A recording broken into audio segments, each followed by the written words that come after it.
Bonsoir à toutes et à tous. Bienvenue à la Chapelle pour l'Europe. Beaucoup de vous la connaissent, cet espace multiculturel, écuménique, de plus en plus interreligieux.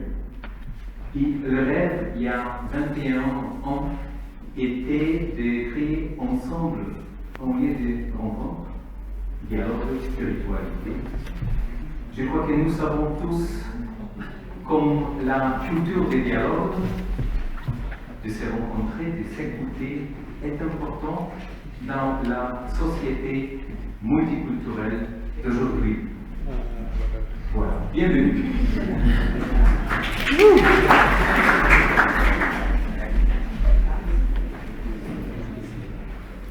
Prenez votre genre. Et ce soir, nous allons nous pencher sur Bruxelles. Vous le savez peut-être que la région Bruxelles-Capitale est la région la plus multiculturelle et multireligieuse d'Europe. Bienvenue donc à cette soirée de réflexion, d'échange, christianisme, islam, source d'éveil spirituel à Bruxelles. Je voudrais bien souhaiter la bienvenue aux intervenants, Monseigneur Jean-Claude Rolls, évêque auxiliaire de l'archidiocèse de Malines-Bruxelles pour la région de Bruxelles, cette région multiculturelle de Bruxelles.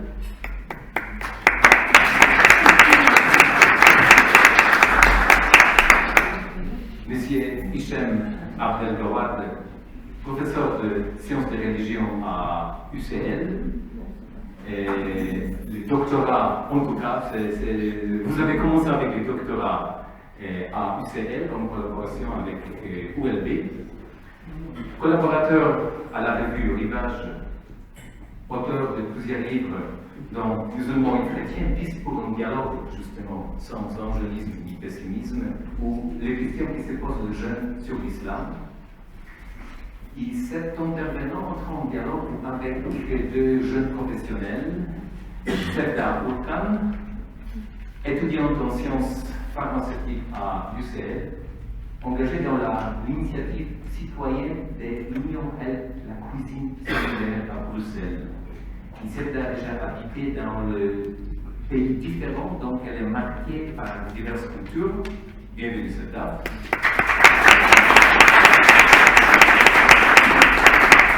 Et Jean-Louis Anf, jeune professionnel actif également dans le monde associatif. Il est le président de la section Woluwe-Saint-Lambert des engagés, co-organisateur du parcours de formation de bâtisseurs Bruxelles. Ça a commencé il y a quelques années ici à notre chapelle.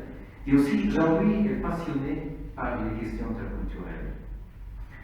Le dialogue sera facilité par notre modératrice ce soir, Rosmarine Weinberg, diplômée d'études de religion et dialogue interreligieux à l'Université catholique, Université de Leuven, alumna d'EMUNA, coordinatrice de InTouch, association bruxelloise pour la promotion du dialogue et des cultures et des convictions. Et last but not least, comme on dit, la soirée est organisée dans le cadre des groupes de la plateforme Interfaith, animée par InTouch et la Chapelle pour l'Europe, avec plusieurs partenaires. Alors maintenant, je donne la parole à Rosemarie et je vous souhaite une belle soirée.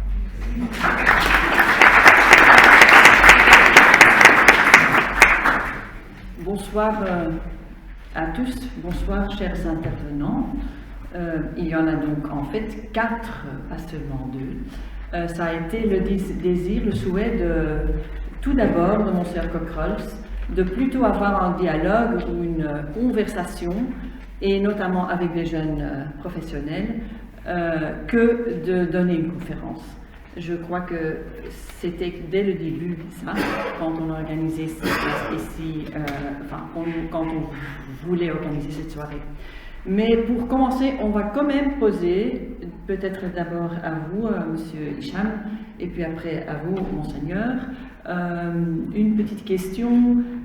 Voilà, vous avez reçu ce petit résumé qu'on a aussi entendu au début de cette soirée. Comment est-ce que vous vous situez par rapport à cette ville de Bruxelles multiculturelle, avec toutes ces questions des jeunes? Qu'est-ce que vous voyez? Voilà. Large question. Alors, il faut savoir une chose, c'est que je suis arrivé en Belgique, à Bruxelles précisément, fin 2006. Donc, vous l'entendez sûrement mon accent, je suis français. Et ce que j'ai vu, la multiculturalité de Bruxelles, j'ai déjà ressenti au niveau de la langue. C'est une histoire que je raconte à chaque fois. Je venais d'arriver, ça faisait même pas une semaine, et je voulais me rendre à la gare du Midi. Donc, je vais au tram, je crois que c'était le tram 25, et je demande à une dame si ce tram va bien à la gare du Midi. Elle me dit oui, c'est indiqué là. Et je regarde et je vois marqué Zuid. Et je commence à dire Zuid, ça veut dire midi alors.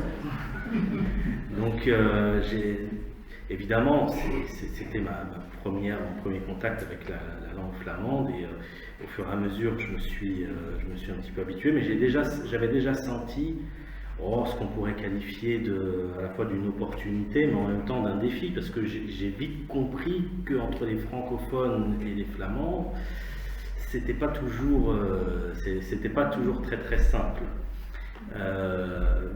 Mais à cela aussi, je me suis rendu compte qu'il y avait aussi une diversité culturelle qui dépassait juste la question de la francophone et flamand,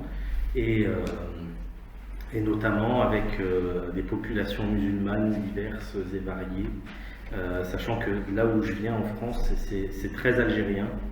Et une chose dont je me suis rendu compte, c'est que ici, c'était moins algérien déjà, mais c'était turc, marocain, des Maliens aussi que j'ai vu, donc une diversité qui était pourtant, à Bruxelles, Bruxelles c'est beaucoup plus petit que le département dans lequel j'ai vécu en France, mais ça concentrait beaucoup plus de diversité, de différences et de cultures différentes. Donc moi, si je devais résumer tout ça en un seul mot, ça serait en fait, comment est-ce qu'on pourrait dire ça, de la surprise, mais au sens positif du terme. D'autant plus que j'ai un peu l'impression que le belge est plus sympathique que le français de façon générale. Il s'énerve moins vite. Même quand on arrive en retard, on est accueilli avec le sourire. Et donc j'ai très vite eu aussi cette impression que cette diversité pouvait apporter un certain nombre de défis dont on pourrait parler, mais que ces défis sont abordés avec une certaine sérénité. Et ça, pour moi, c'est quelque chose qui m'a beaucoup marqué. Merci. Et vous, Monseigneur, comment est-ce que vous regardez la vie? Je suis aussi, comme tant d'habitants de cette cité, originaire d'ailleurs, mais mon ailleurs se situe à 50 km au nord de Bruxelles, la ville d'Anvers. Et très longtemps, quand on demandait « mais d'où êtes-vous » je disais « je suis d'Anvers ». Et puis à un certain moment, je me suis dit « mais je ne peux plus dire ça, il faut que je dise « je suis de Bruxelles ». Et c'est ce que je souhaite à tous ceux qui sont venus habiter dans cette ville, qu'ils viennent de 50, 500 ou 5000 km, que leur première réponse soit « je suis de Bruxelles ». Le pape François, dans son encyclique Fratelli Tutti, je vais dire quelque chose qui est vraiment dickenek, comme on dit à Bruxelles, reprend une phrase que j'avais déjà dite. Non, je suis un peu vantard, mais j'ai retrouvé dans son encyclique ce que je crois profondément, c'est que cette diversité multiculturelle, multireligieuse, multilinguistique, est d'abord une bénédiction. D'abord. C'est un énorme défi. Cela pose des questions et donc des risques de tension, de discorde, de ghettoisation aussi, mais au départ, c'est une chance, c'est une opportunité. C'est une opportunité au sein même de l'Église catholique, puisque, et là aussi je me vante un peu, le dimanche, vous trouvez à Bruxelles des célébrations en 23 langues différentes. Donc j'apprends au moins à dire bonjour et merci en 23 langues. Le reste, ce sera plus aléatoire. Mais c'est d'abord une bénédiction, c'est d'abord une chance. Et donc nous aborderons, j'espère aussi, les opportunités positives de cette multiculturalité. Merci. Je suis certaine qu'on va aborder tout ça, et on va aborder tout ça avec Sevda et Jean-Louis.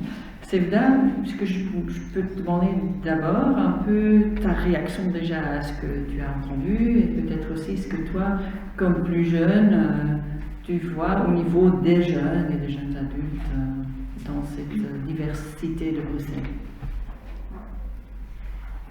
Moi aussi, quand je me présente ailleurs dans les autres pays, je dis toujours que oui, je suis de Bruxelles, même si j'habite depuis 4 ans ici. C'est intéressant de regarder aussi le public. Je sais que votre voisin à gauche est un monsieur très sympathique. Bon, je disais que quand je me présente, je dis toujours que je suis de Bruxelles, même si j'habite ici depuis 4 ans. Parce que je me sens vraiment à ma maison ici dans cette ville. Et quand, par exemple, on a dans nos études, etc., on a des stages dans les autres pays, ailleurs, et quand tout le monde se présente, on dit que moi je viens de Bruxelles, mais on habite plein de personnes là-bas, on habite, je pense, 130 nationalités à Bruxelles. J'aime bien cette diversité-là, et j'avais quelques questions concernant cette diversité-là aussi. Vous avez dit que c'est une bénédiction, il y a plein de, parties positives concernant ça, mais si on commence à parler des jeunes maintenant, que pensez-vous qu'avec toute cette multiculturalité, toute cette diversité-là, les jeunes, qu'est-ce qu'ils pensent sur la religion? Parce qu'ils ont plein d'amis dans la classe, par exemple, dans l'université aussi, et ils ont un peu l'expérience de reconnaître un peu plus les autres religions, les autres langues, les autres cultures. Ça a des aspects positifs et peut-être, je sais pas, négatifs aussi. Qu'en pensez-vous? Bien. Je dirais que le défi de la jeunesse, il n'est pas forcément lié directement à la religion. Je dirais que c'est un défi principal, plus global, et qui ricoche sur la religion. C'est-à-dire que on vit à une époque où l'idée du commun est de plus en plus diluée. C'est-à-dire que on habitue très tôt les individus à customiser, comme disent les jeunes, au départ des objets, leur smartphone, leur console de jeu, à s'habiller pas comme tout le monde. Donc il y a l'idée de se distinguer. Et cet appel à se distinguer, alors quand c'est sur des objets matériels, ça va encore, mais ça peut aller sur des questions qui sont plus identitaires. Et donc, sur l'idée que cette customisation, elle doit aussi toucher ce que je suis, au point qu'on assiste même aujourd'hui dans certaines idéologies à l'idée qu'on peut customiser le fait d'être un homme, une femme, pas tellement l'un, plus tellement l'autre, un peu des deux, mais pas trop. Et donc on va vers un éclatement, je dirais, d'un moi qui devient tout puissant. Un moi qui devient tout puissant, un désir qui commence à faire la loi sur beaucoup de choses, y compris sur la réalité en fait. C'est-à-dire qu'on est de plus en plus dans une situation où l'idée d'une réalité extérieure à mon récit, ou extérieure à mes désirs, ou extérieure à ce que je perçois, commence à faire de moins en moins sens. Et donc par exemple, on va expliquer que la science, ça n'est jamais qu'un type de discours qui a d'ailleurs pu créer des situations d'oppression. On pense à la bombe atomique, on pense aussi aux anthropologues et à certains psychologues qui, à grands coups de phrénologie, c'est-à-dire d'étude de la forme du crâne, commençaient à hiérarchiser un certain nombre de populations. Et donc, on en arrive à l'idée que la science, ça n'est jamais qu'un discours sur le vrai qui peut servir à opprimer des gens. Et on continue sur cette lancée en expliquant que quelque part, la religion aussi a joué ce rôle-là. Donc l'idée d'une réalité extérieure qui s'impose à nous fait de moins en moins sens dans la société en général, mais plus particulièrement sur les jeunes, avec cette idée que s'il n'y a plus de réalité extérieure à moi, si finalement tout ne dépend que de mon désir et de ma perception des choses, et que si quelqu'un me dispute ma perception des choses, fût-il professeur, fût-il religieux, fût-il un sage, il cherche en fait à m'oppresser ou à m'opprimer, on arrive à des jeunes qui n'ont plus de repères en fait, et qui vont customiser leur religion, tout comme ils customisent le reste. Et dans le cadre des jeunes musulmans sur lesquels je me suis pas mal penché, ça donne finalement des jeunes qui vont aller chercher sur le net ceux qui leur ressemblent, donc ceux SEUX, mais aussi CEUX, pardon, et ceux CE, donc ceux et ceux qui leur ressemblent. Et à partir de là, encore une fois, comme je disais, le commun disparaît complètement. Et moi, le grand défi pour moi par rapport à ça, c'est ça, c'est d'essayer de retrouver un sens du commun, de façon à ce que le soi tout-puissant connaisse des limites, et que finalement, cette forme de religiosité qu'ils vont chercher sur le net, qui leur ressemble, et qui ne leur permettent pas la sortie de soi, qui est d'ailleurs le sens de l'éducation. L'éducation, c'est la sortie de soi. Ça, pour moi, c'est le grand défi. Voilà, en quelques mots. Est-ce que je peux demander à Jean-Louis éventuellement d'y réagir aussi, et puis aussi d'appuyer une question? Oui, tout à fait. En fait, il y a deux choses que je voulais évoquer aussi, selon moi. Lorsqu'on interrogeait, on entend la jeunesse, il y a la question de la quête d'authenticité qui semble venir pas mal, de la discours la recherche d'une vérité, d'une cohérence entre ce qu'on croit et ce qu'on fait. Et c'est quelque chose qui, pour moi, traverse, en fait, va bien au-delà des religions. Ça se retrouve aussi, par exemple, dans des causes comme la lutte contre le réchauffement climatique, où des jeunes veulent justement incarner les valeurs auxquelles ils croient. Et ça, je crois que c'est un défi qui traverse la question de la spiritualité au sens large, mais je suppose aussi les religions, et j'aimerais bien avoir votre avis là-dessus. Et un deuxième point aussi, qui évidemment est la quête de sens, donc ça coïncide pas mal avec ce que vous aviez évoqué, et c'est quelque chose qui se retrouve aussi, par exemple, au niveau du travail, quand il y a des cas comme le burn-out ou le bore-out, ou aussi des crises ou des doutes par rapport à la question de l'engagement. La question du sens traverse pas mal ces choses-là. Le cardinal de Kessel, donc votre confrère, avait écrit un bouquin, Foi et Société, dans lequel il évoquait très clairement qu'il y avait une sécularisation de la société, que c'était un fait, et que c'était un fait presque irrévocable, et que d'une certaine manière, le christianisme singulièrement, mais aussi les religions au sens large, devaient s'adapter finalement à ce mode-là. Donc ma question que je souhaiterais poser ici, c'est quel rôle est-ce que vous pensez que les religions peuvent jouer dans une société sécularisée et donc qui, par défaut, respecte aussi la non-croyance de chacun? Monseigneur ?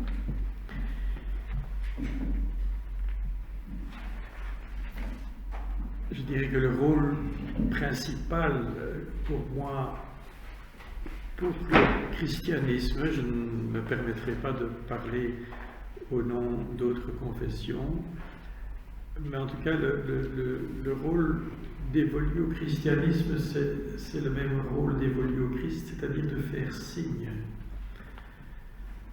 Non pas de trouver des réponses à toutes les questions, tout en aidant à travailler ces questions, mais de faire signe, d'élever le regard, d'élever l'âme vers plus que le daily life, que le quotidien avec ses nécessités, ses besoins, mais d'orienter la vie des hommes et des femmes, de l'orienter vers le bien de chacun qui doit aller de pair avec le bien commun. Je dirais que ça, c'est la mission, en tout cas, dévolue aux chrétiens.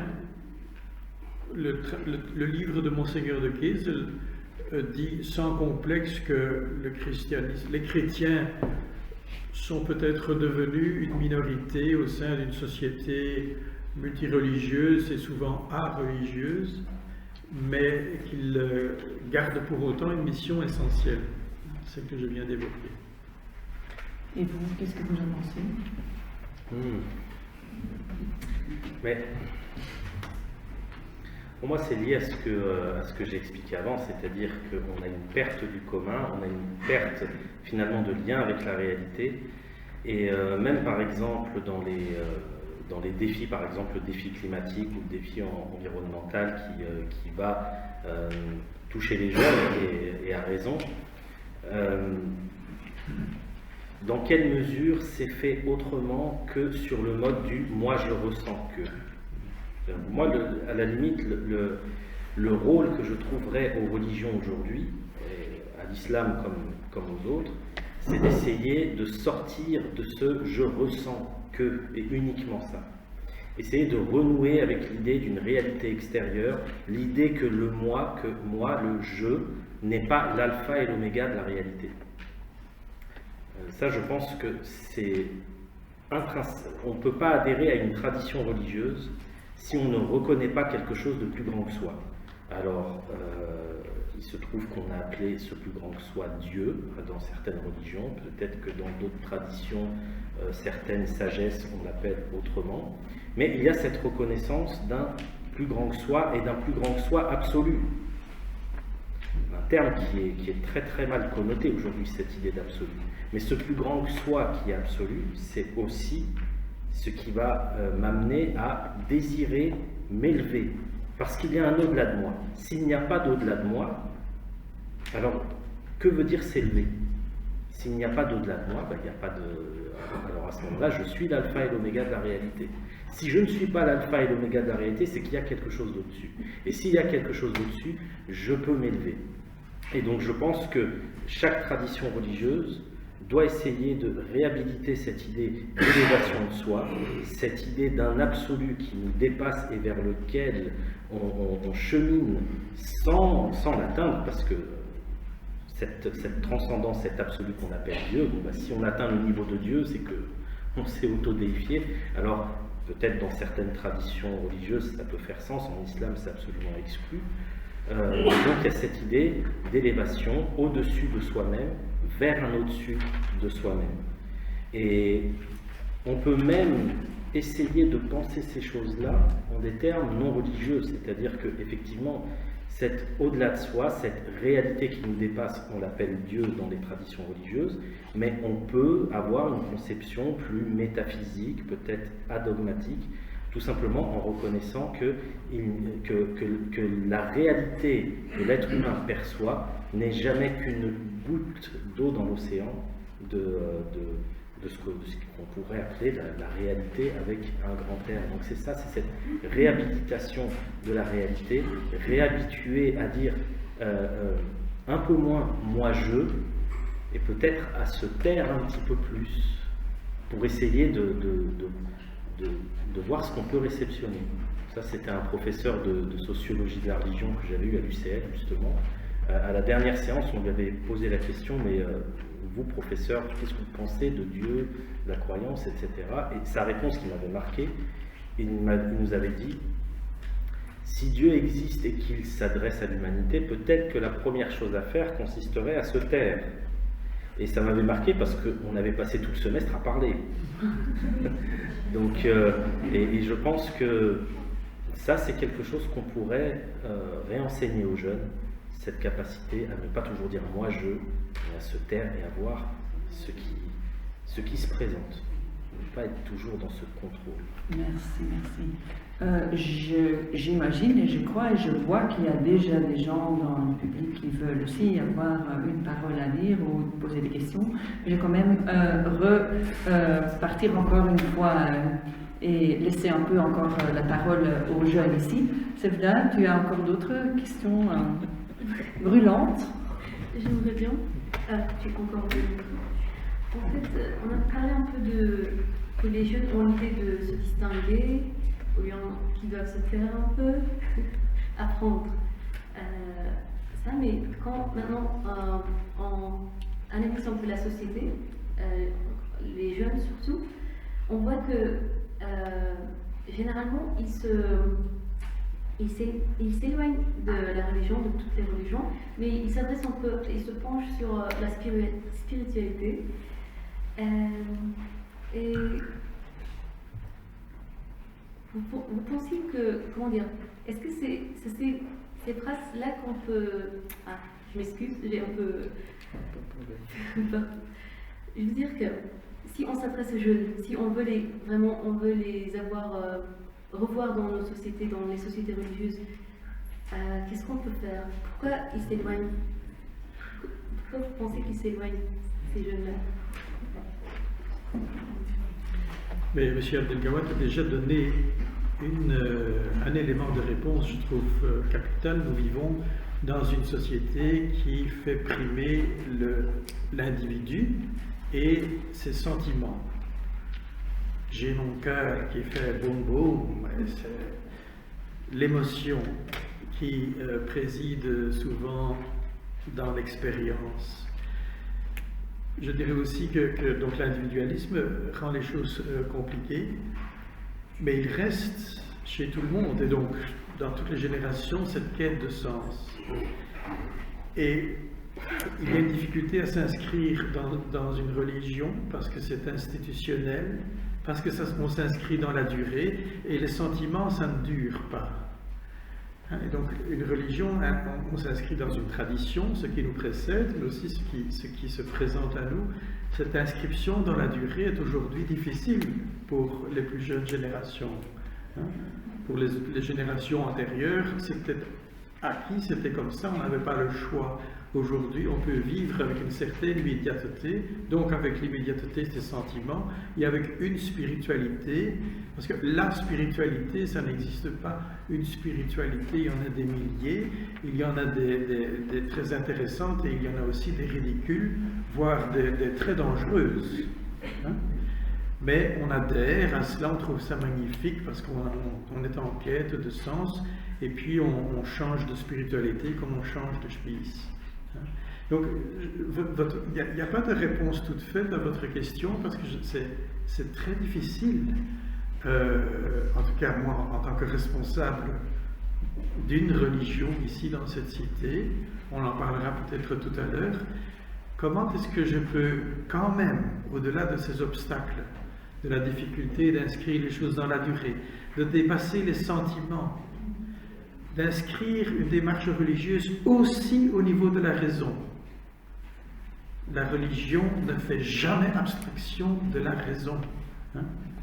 C'est très important. Comment aider les jeunes à cela? Mais on y reviendra tout à l'heure. Votre question est tout à fait pertinente. J'en suis sûr. Jean-Louis?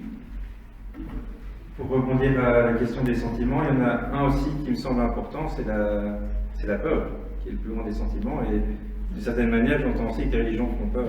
Quand on entend un peu les montées des intégrismes, ce qui peut se passer en Iran, en Pologne, pour évidemment montrer qu'il n'y a pas une religion qui a le monopole de faire peur, entre guillemets. C'est aussi, oui, l'idée d'édicter des règles, et aussi certains abus qui ont certainement existé dans certaines religions. Je pense que c'est quelque chose qui sans doute fait alimenter ce sentiment de peur, mais on pourra sans doute rebondir là-dessus. Il y a une question que je voulais poser, c'est pour une autre tonalité. On entend malgré tout de plus en plus que des gens peuvent avoir aussi un a priori positif par rapport à la religion, ou ne serait-ce par exemple sur des valeurs, par exemple des gens ont un a priori positif sur Jésus-Christ ou sur les évangiles, mais beaucoup moins sur la religion. Sur l'islam aussi, les gens peuvent reconnaître qu'il y a des bons musulmans. Et j'entends même ce discours auprès de responsables de la laïcité qui considèrent en fait que dans chaque religion, il peut y avoir des bonnes choses. Et ma question, c'est de savoir si personnellement vous étiez favorable à ce qu'il y ait un cours d'interconvictionnalité ou de dialogue interconvictionnel à l'école, Autrement dit, le risque aujourd'hui dans le parcours scolaire tel qu'il existe, c'est que des gens, en fonction des choix des parents, n'aient pas du tout en fait d'apprentissage par rapport aux faits religieux, ou n'en est que d'un seul éventuellement. Et donc d'une certaine manière, les gens n'ont pas la possibilité de faire leur cheminement ou de côtoyer différentes confessions. Et donc voilà, ma question c'est de savoir qu'est-ce que vous penseriez de l'idée d'avoir un cours en commun de dialogue interconvictionnel authentique et sans tabou. Je vais, voilà, peut-être quand même demander une réponse des deux. Bon, il faut savoir une chose, c'est que il y a bien longtemps, j'ai été professeur de religion islamique. Je l'ai été pendant 7 ans, avant que on considère qu'on n'allait pas plus loin.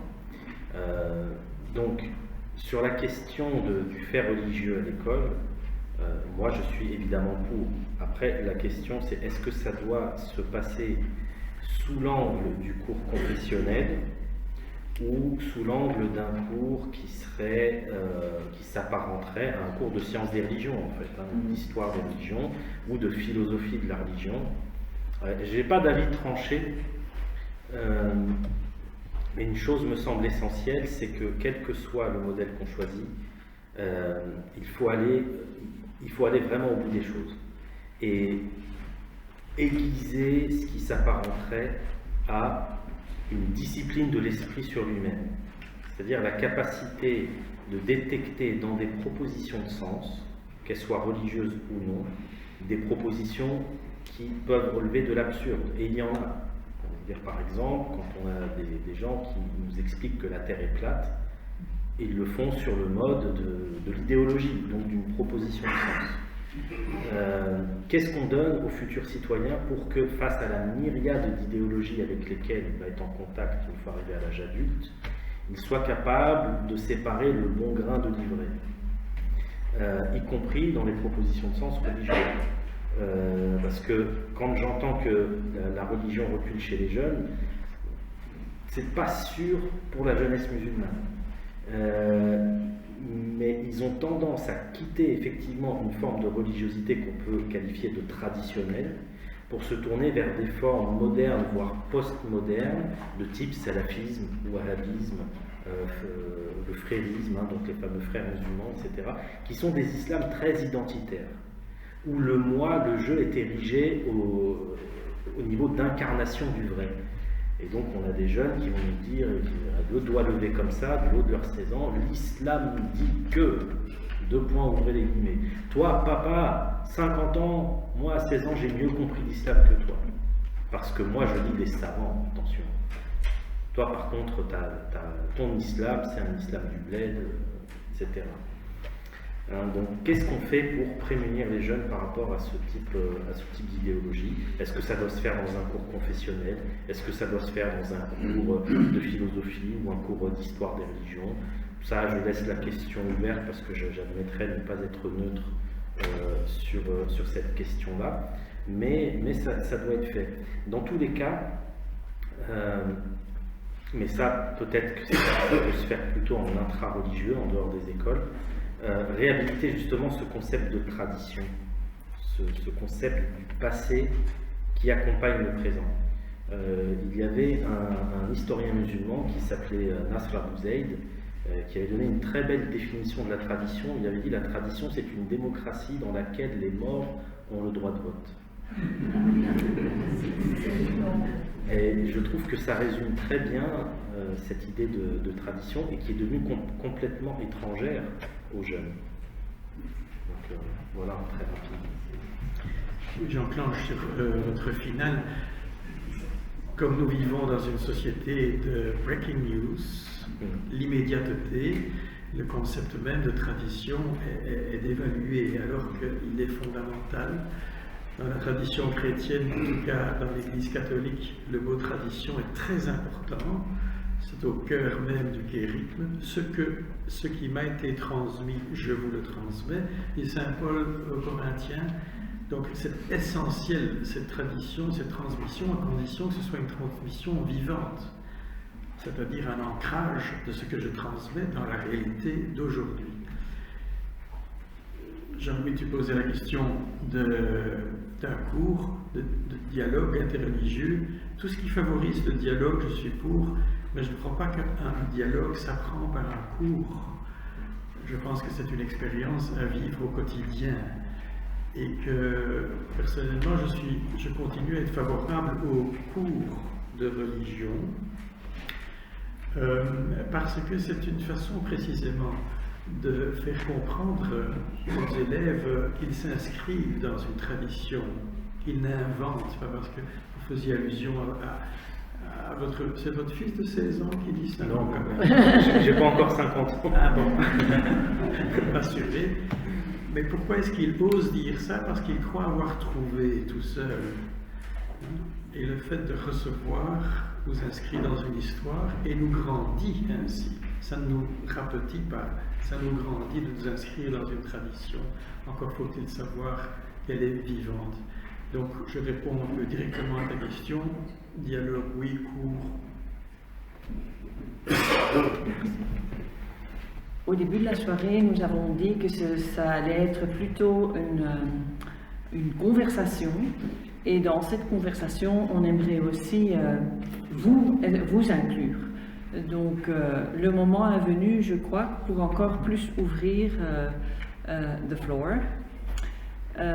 Donc, est-ce qu'il y a des gens qui veulent rebondir déjà sur ce qui a été dit, qui veulent poser une question ou lever le doigt? Alors, il y aura sans doute un micro qui arrive.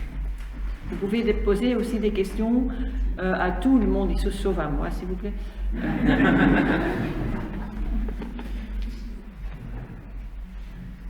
On pourrait récolter des questions par deux pour faciliter un petit peu le partage.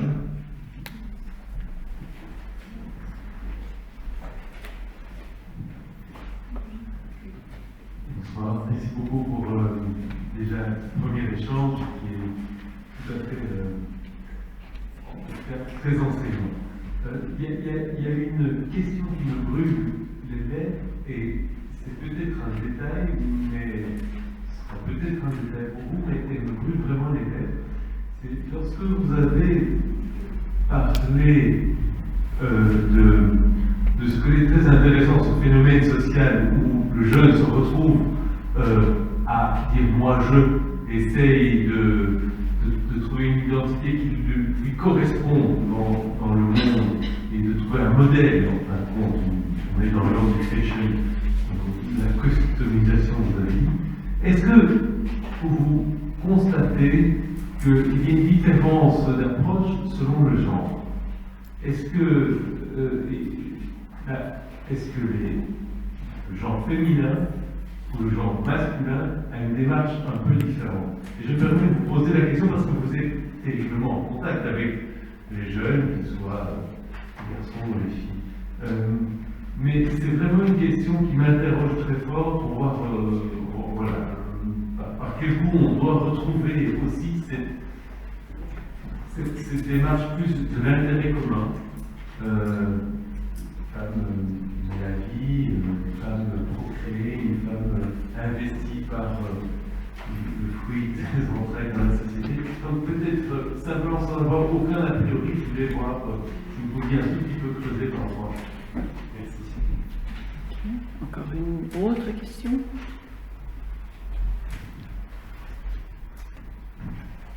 Je n'ai pas l'habitude de parler dans un micro, mais j'espère que ça va. Ce n'est pas vraiment une question, c'est plutôt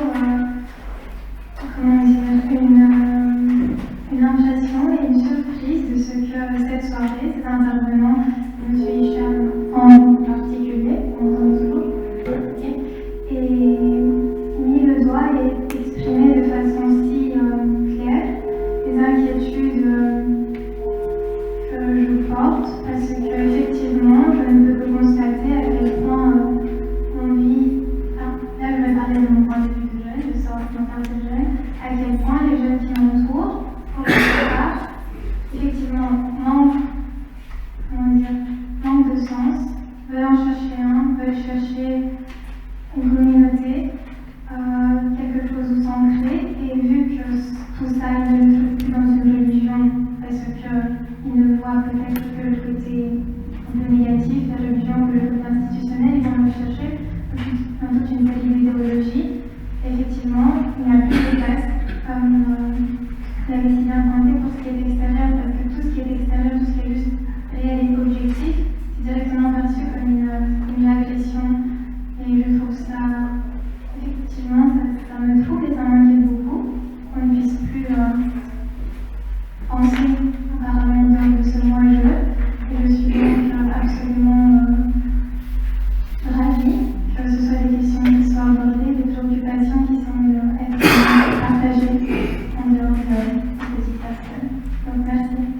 Merci beaucoup.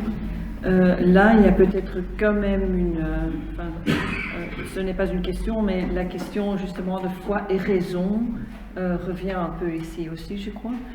Sinon, par rapport au genre, voilà, vous pouvez répondre comme vous voulez. Je vais peut-être commencer par vous, mais aussi les jeunes. Alors, sur la question du genre, bon, c'est évidemment complexe, mais il me semble que chez les jeunes musulmans, et surtout chez les jeunes musulmanes, il y a cette quête de savoir c'est quoi être musulman, c'est quoi être musulman. Et en fonction du genre, les questions ne vont pas être les mêmes, et le type de recherche qui va être entamé ne va pas être équivalent. Par exemple, chez les jeunes filles, sur la question qu'est-ce que être une musulmane, on va trouver pas mal de questionnements sur l'habillement, le rapport à la pudeur, mais aussi la question de la façon dont le féminin se donne à voir dans les textes de référence. Et là, parfois, ça peut être assez douloureux. Parce que si je prends par exemple le Coran s'inscrit dans une société qui est la société arabe du 7e siècle. Et donc avec des rapports hommes-femmes qui s'inscrivent dans ce temps et dans cet espace. Et donc on peut tomber sur des versets qui vont les travailler, qui vont les gêner, parce que ce ne sont pas des femmes du 7e siècle, ce sont des femmes du 21e siècle, avec une sensibilité qui est celle du 21e siècle. Et donc il va y avoir des efforts qui vont être investis pour essayer de recomprendre ces versets qu'on pourrait qualifier de douloureux, pour paraphraser un intellectuel français qui a utilisé cette expression. C'était Ghaleb Bencher, si je ne m'abuse. Et ça peut donner naissance à des choses qui sont assez intéressantes, par exemple des tentatives de retraduction de certains versets, de certains termes, développement de ce qu'on connaît dans les médias comme étant un féminisme musulman.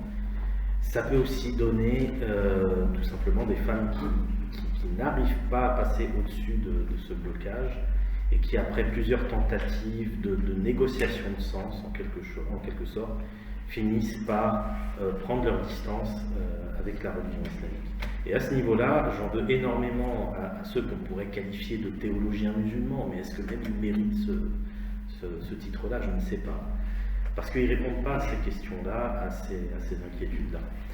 Du côté des garçons, c'est beaucoup plus un rapport presque scientiste à la religion. Donc ça, dans mes propres travaux, j'avais utilisé l'expression de scientisme religieux. Ça peut sembler être un oxymore, parce que le scientisme, c'est un rapport absolu à la science. C'est l'idée que la science dit le vrai de façon absolue.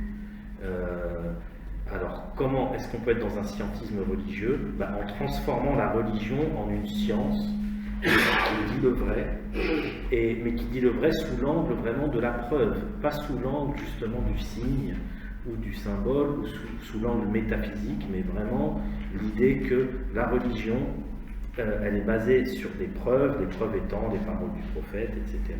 Et que quand on a une question, il y a une bonne réponse qu'il faut aller chercher, et c'est presque mathématique, en fait. Et donc ça donne, comme je disais, des jeunes de 16 ans qui disent « l'islam dit, : ouvrez les guillemets, quelle est ta preuve ? Tel texte. » Mais tel texte abordé sous l'angle de ce que Mohamed Harkoun appelait l'exégèse sauvage, c'est-à-dire je lis et sans outils conceptuels, sans travail exégétique, sans tradition pour appuyer ma compréhension, sans ce droit de vote des morts qui sont passés avant moi et qui ont dit des choses, je produis des choses comme ça. Donc on a d'un côté, je dirais, des crispations sur des questions de la place de la femme, en fait, en islam, et de l'autre côté un rapport scientiste à la religion, où le but c'est vraiment d'essayer de résoudre des questions spirituelles comme on résoudrait une équation mathématique. Monseigneur? La question du genre, en tout cas dans l'Église catholique, est une question très discutée. Donc on ne va pas la solutionner ce soir. Mais sans vouloir être clivant, sans vouloir tomber dans la caricature, je réponds quand même à votre question, monsieur, et le salut vient par les femmes.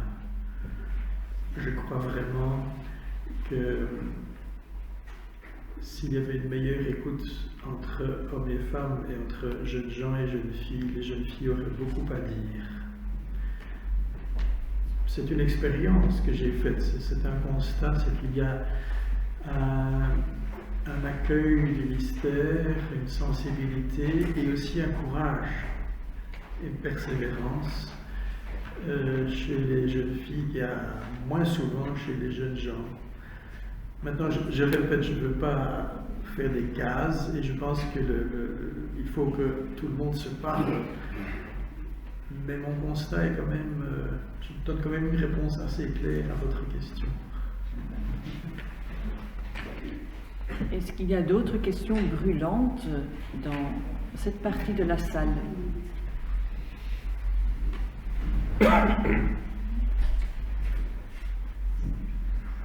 Bonsoir. Oui, moi, c'est concernant plutôt le questionnement et la relation à Dieu. C'est-à-dire que vous parliez de rapport à la science. Alors, je suis d'accord sur le début de développement. La science a longtemps amené beaucoup d'hommes à s'éloigner de la foi. Or, la réponse qu'on peut donner aujourd'hui est très claire. C'est-à-dire qu'aujourd'hui, la science, depuis plus d'une soixantaine d'années, prouve l'inverse, prouve l'existence de Dieu. Là où jusqu'au milieu du XIXe siècle, tous les scientifiques tendaient à prouver l'existence de Dieu par justement un manque de connaissances, aujourd'hui toutes les lois de l'univers, de la thermodynamique et autres tendent à montrer l'existence de Dieu et à la prouver. Tout un tas d'autres lois quand on écoute les professeurs sur la physique quantique. Donc je pense que déjà amener les jeunes à se positionner et à se réfléchir sur l'existence de Dieu par des faits scientifiques, ça peut déjà les amener beaucoup plus facilement à la foi, puisque aujourd'hui, dans une société où les jeunes étudient de plus en plus, il n'est plus difficile d'éviter un rejet brutal. Et concernant, pour terminer, sur notre société qui est finalement concentrée sur l'individu, la problématique rejoint celle de la connaissance, c'est-à-dire qu'à partir du moment où vous avez un individu qui est dans une pensée démiurgique, qui s'autoconstruit, comme vous disiez, qui décide s'il est homme ou femme, évidemment, il s'éloigne forcément de la religion. Et je pense que tout simplement, si on amenait des jeunes gens, tout simplement dès l'école, à se positionner sur la réflexion sur l'existence de Dieu, il y aurait beaucoup plus d'apaisement spirituel déjà. Alors que longtemps en France, en Belgique et en Europe, on a amené justement les jeunes à être dans ce rejet systématique. Merci. Monsieur, vous avez parlé de la quête des jeunes musulmans, et moi j'aimerais entendre le Père Cross par rapport à la quête des jeunes chrétiens, et voir dans quelle mesure ces quêtes se rapprochent et peuvent nous faire accéder à une société où nous se sentirons bien. Merci, c'est clair. Monseigneur? Je vais joindre les deux questions ou réflexions. Je ne partage pas tout à fait votre point de vue. La question des preuves de l'existence de Dieu, c'est un débat plus d'ordre philosophique et qui dure depuis des siècles. Personnellement, ça ne m'intéresse, je vais être un peu cru, ça ne m'intéresse pas un Dieu dont on prouve l'existence. Et je fais le parallèle avec l'amour. Un amour qui doit se prouver est dénaturé. Un amour qui donne des signes de sa vérité est un amour vrai. Et il en va de même de la foi. La foi se fonde sur une expérience dans la vie, et en particulier, là j'enclenche votre réflexion, les expériences qui aujourd'hui bousculent jusqu'au plus profond le jeune sont des expériences où la foi peut naître. Et je pense en particulier l'expérience de la souffrance, l'expérience de la mort, l'expérience de l'amour. Il y a là des expériences fondamentales de notre humanité sur laquelle on peut greffer un message de foi. Mais il faut être là au bon moment. Puisque le lien, en tout cas en ce qui concerne les chrétiens, le lien institutionnel est devenu très très large, eh bien, il faut être là au bon moment. Par exemple, je suis dans un camp scout, et comme vous le savez, les camps scouts, c'est généralement après la tombée de la nuit que les choses importantes se passent. Et à 2 h du matin, je dis aux scouts, écoutez, pour moi il est 2 h du matin et j'ai un autre rythme de vie que le vôtre, je vais dormir. Et à ce moment-là, il y a un scout qui dit, oh oui, bonne nuit, il dit, tiens, le salut chez les chrétiens, ça veut dire quoi en fait? À 2 h du matin, au moment où je vais dormir. Et heureusement que j'étais resté jusque-là avec eux. Et donc ce sont des opportunités, souvent des rencontres, c'est par hasard, je ne sais pas, mais il y a de moins en moins de réalité systématique dans la transmission de la foi. Mais il y a des opportunités magnifiques. Je ne réponds peut-être que partiellement à votre question. Vous me regardez d'un air interrogatif. Ah oui.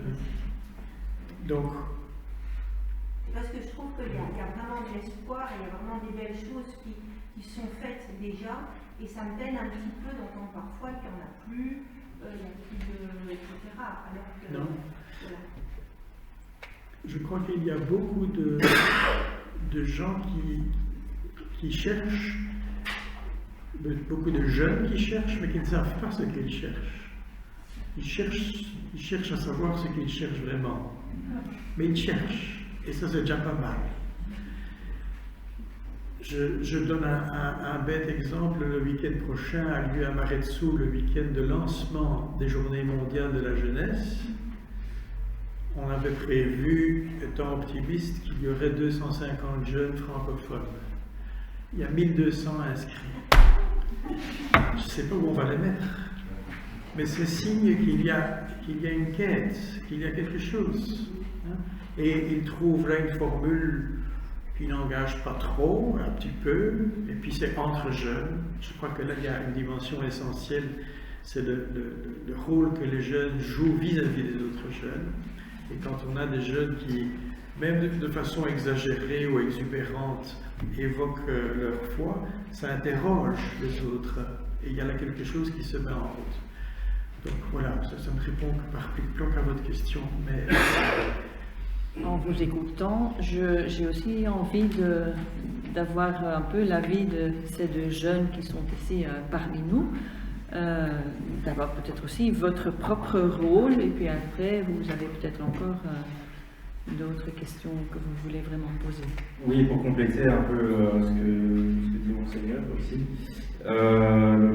C'est vrai qu'il y a aussi le succès des Journées mondiales de la jeunesse de manière générale, qui rassemble énormément de jeunes, ou aussi de manière moins confessionnalisée, les scouts, d'une certaine manière, les gens se retrouvent à travers des valeurs, et souvent quand j'ai l'occasion de discuter avec des anciens scouts, qui d'ailleurs ne sont pas croyants, ils valorisent souvent ce qui a été transmis. Donc je pense qu'il y a la transmission d'expérience qui est quelque chose qui compte évidemment. Et juste pour compléter par rapport à l'aspect genre, qui a été la première question, pour le mettre aussi dans une dimension que j'observe de loin ou de près par rapport au christianisme, c'est vrai qu'il y a toute une démarche aussi qui fait un peu écho à ce que vous expliquez par rapport à l'islam, de faire dialoguer les questions de genre, les questions d'égalité homme-femme avec toute la tradition chrétienne. Et je pense par exemple au comité des jupes, ou aussi à toutes ces différentes démarches qui existent aussi au niveau de l'Église pour essayer d'incorporer davantage les femmes. Il y a aussi des signes très positifs, comme par rapport au composition des AOP, des associations d'œuvres paroissiales, où il me semble qu'il y a justement cette recherche de répartition équilibrée entre hommes et femmes. Puis on voit énormément de femmes qui ont leur place dans l'Église et qui veulent que cette place-là soit visibilisée. Donc je pense que c'est aussi intéressant de voir que c'est une démarche qui traverse les traditions religieuses dans ce sens-là. Sebda. J'aimerais bien un peu ajouter quelque chose concernant la science et la religion peut-être. C'est ancien ces questions-là. Et on en dit toujours, on a même discuté avec Joël l'autre jour, que ce sont normalement deux questions qui sont le comment et le pourquoi sont vraiment ce sont des choses différentes. Mais aussi, comme le Seigneur l'a dit, vraiment, comme l'amour, on s'intéresse un peu de ce qu'on sent, mais pour moi, quand je fais des études scientifiques, en fait, la science renforce l'amour que j'en ai. Donc, je pense qu'ils contribuent, comment dire, l'esprit contribue à mon cœur. Je sens, ça renforce la foi, ce que j'ai vu. Et aussi, c'est juste, j'aimerais bien expliquer quelque chose qu'un professeur en génétique avait dit en classe, et ça m'a marqué aussi. C'est à l'Université catholique de Louvain, donc je pense qu'il a fait exprès. Il avait dit que, par exemple, pour les plantes, oui, en cours de génétique, on voit que pour les plantes, les animaux et les êtres humains, on a le même code génétique avec la tyrosine, etc. Mais si on analyse, ça se fait comment?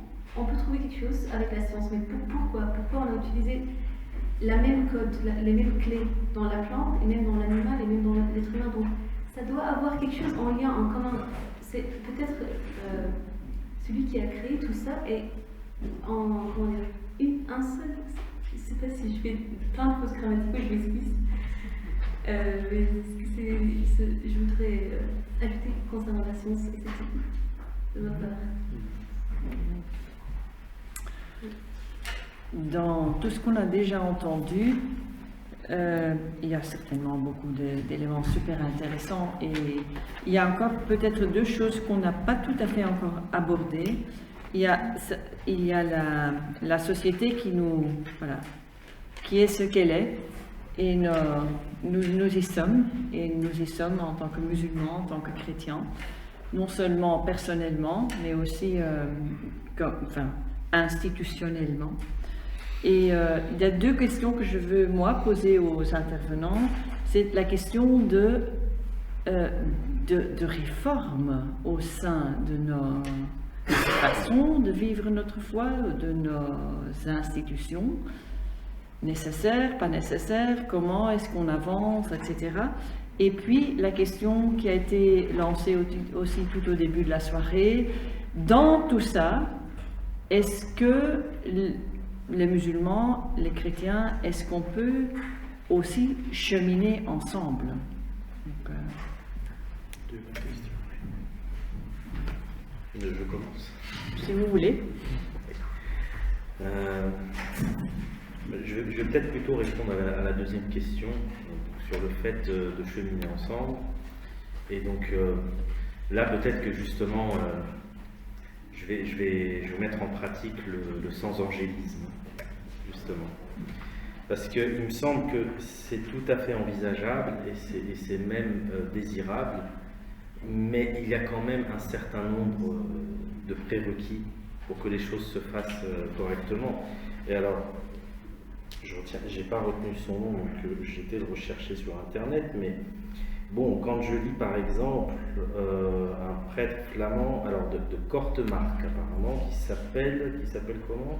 Germain Dauchy, bon, qui traite le prophète de l'islam de voleur, meurtrier et violeur.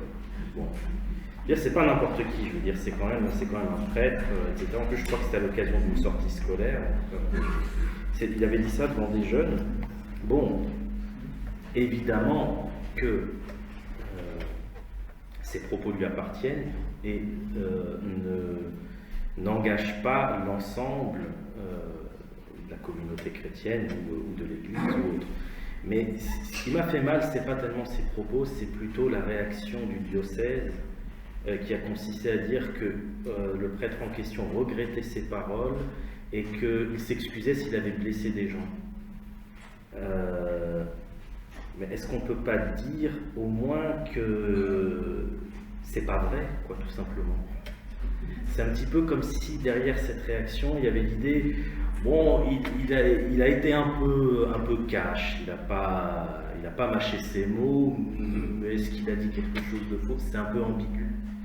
Je pense que si le dialogue islamo-chrétien doit avoir de l'avenir, il faut éviter ce genre d'ambiguïté. Donc ça c'est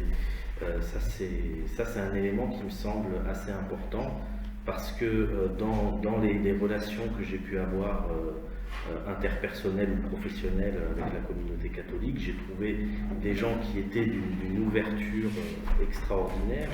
Même des fois je me disais, bah tiens, si on pouvait avoir les mêmes versions imam chez nous, ça serait super.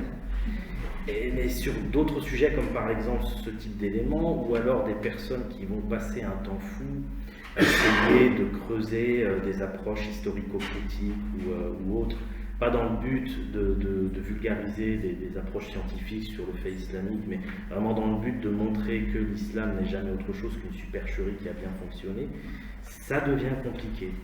Donc moi je pense que là, ici, il y a un défi, avec cette asymétrie qui... En fait, il y a une asymétrie dans les deux sens, c'est-à-dire que d'un côté, un musulman ne pourrait jamais dire sur Jésus ce qui a été dit ici. De l'autre côté, c'est vrai que du côté musulman, il y a une théologie qu'on appelle la théologie de la falsification qui a la vie dure, et que moi, à titre personnel, j'essaye de déboulonner en intra-religieux, et il y a des arguments pour le faire, je n'ai pas le temps d'en parler ici, mais il y a vraiment des arguments pour le faire.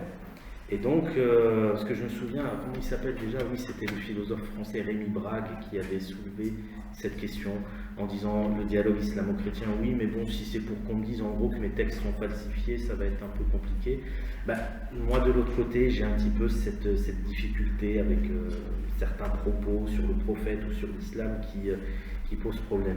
Donc je pense que peut-être que s'il doit y avoir un cheminement de concert, un dialogue islamo-chrétien qui doit se mettre en place, peut-être commencer par les questions qui fâchent, et qui fâchent vraiment, les régler, et ensuite effectivement essayer par le travail de l'intériorité, par le partage de traditions aussi, la tradition que la personne me prête, et moi qui prête ma tradition en retour, je pense qu'on peut faire des choses vraiment inspirantes pour nous, pour la société et pour les gens.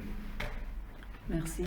Vous pouvez bien sûr aussi répondre à la deuxième question, mais j'espère aussi à la première.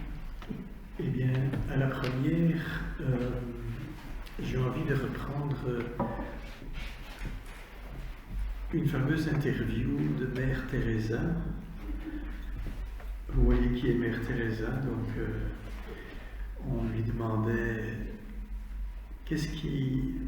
si vous étiez le pape, qu'est-ce que vous changeriez dans l'Église en premier lieu? Qu'est-ce qu'il faudrait changer dans l'Église en premier lieu? Sur quoi est-ce qu'il faut travailler? C'est ça, sur quoi est-ce qu'il faut travailler en premier lieu? Et sa réponse a été eh bien, on pourrait peut-être commencer par votre conversion et ma conversion. Hein? Autrement dit, comme disait mon ancien curé, ça ne sert à rien de travailler à la tuyauterie s'il n'y a rien qui passe dedans. Et ce qui passe dedans, c'est notre engagement à chacun, notre engagement personnel. Donc je suis convaincu qu'il y a beaucoup de réformes à envisager dans l'Église, et dans l'Église catholique, je ne parle de nouveau que pour l'Église catholique, je pense qu'il y a beaucoup de choses à envisager comme réforme, et le pape François, mine de rien, en est très conscient. Mais fondamentalement, l'enjeu se passe dans le cœur de chacun et l'adhésion de foi. Ça, c'est la première question. La deuxième, Je situerai la question à un autre niveau que M. Abdelgawad. Dans cette ville, chrétiens et musulmans partagent 3 choses. La première, c'est qu'en tant que croyants, leur vie de foi détermine un certain nombre de choses, et non des moindres, leurs engagements, leurs priorités, les valeurs auxquelles ils adhèrent. Ce sont des valeurs, des engagements peut-être différents, ou plus nuancés les uns que les autres, mais la foi joue un rôle dans leur vie, et heureusement d'ailleurs, ce n'est pas une couche de vernis. Deuxième chose qui nous rassemble, c'est que nous sommes des êtres humains d'abord, des hommes et des femmes en chair et en os, avec donc aussi les questions humaines que nous portons. Nous portons les mêmes questions fondamentalement humaines, l'amour, la mort, la vie qui surgit, la fidélité, le tempérament de chacun, enfin tant de choses liées à notre humanité. Et troisièmement, nous sommes citoyens de la même ville. Et nous avons, et là se situe votre question, Rose Marraine, enfin pour moi en tout cas, nous avons à, je pense, beaucoup plus nous rencontrer, moins au niveau de nos convictions religieuses qui divergent, et c'est un fait. Et vous disiez, il faut se mettre d'accord au niveau des questions qui fâchent. Je crois qu'on parviendra encore à se fâcher entre nous, rien que de faire la liste des questions qui fâchent. Rien que de faire la liste, on va se fâcher. Mais par contre, en tant que citoyens de cette ville, nous avons un rôle commun à jouer. Et c'est, je l'exprime ici très, très directement et très, très, peut-être un peu crûment, mais c'est une grande frustration chez moi que je n'ai pas dans cette ville suffisamment, en tout cas, d'inter-égaux, de personnes de tradition musulmane avec qui je peux réfléchir qu'est-ce que nous pouvons bâtir en commun pour cette ville, pour cette société qui est la nôtre, que nous partageons.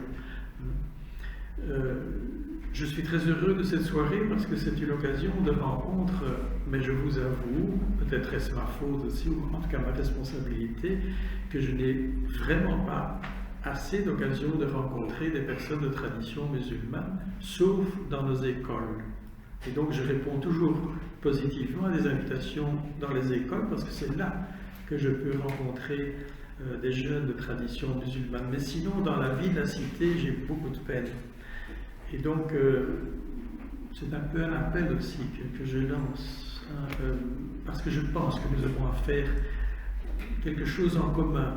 Je pense que les pouvoirs publics doivent être extrêmement conscients que dans cette ville, il y a des personnes religieuses au sens qu'elles adhèrent à l'une ou l'autre conviction religieuse et que ça a un rôle à jouer. Nous vivons dans une société extrêmement libérale qui tend à repousser le religieux dans la sphère dite privée. La religion ne peut pas être enfermée dans une case. La religion imprègne ce que je suis, y compris ma citoyenneté. Et donc je pense que, je réponds peut-être un peu longuement à ton interpellation, mais c'est quelque chose d'essentiel pour moi à réfléchir et à vivre au-delà de la différenciation comme citoyen croyant dans cette ville. Je vais donner la parole à quelqu'un qui l'a aussi prise au début de la soirée pour nous inviter à nous rencontrer davantage, je crois. Mais avant de faire cela, je vous invite à un tout petit peu de silence. Je crois que ça peut nous faire du bien à la fin de cette soirée.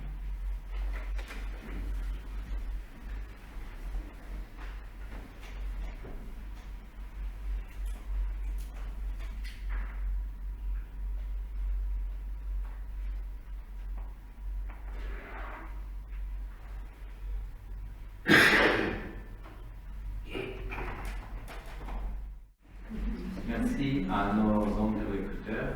Merci, Monseigneur Jean. Merci, Monsieur Michel. Merci, cher Sebda, Jean-Louis et Rosemary, pour cet échange et pour que vous êtes quelque chose de la chapelle. Et on voudrait vous remercier par des tasses traditionnelles de la chapelle avec une invitation, un conseil spirituel qui vaut aussi pour les chrétiens que pour les musulmans. Et ne dis pas à Dieu que tu as un grand problème, dis à ton problème que tu as un grand Dieu. Alors,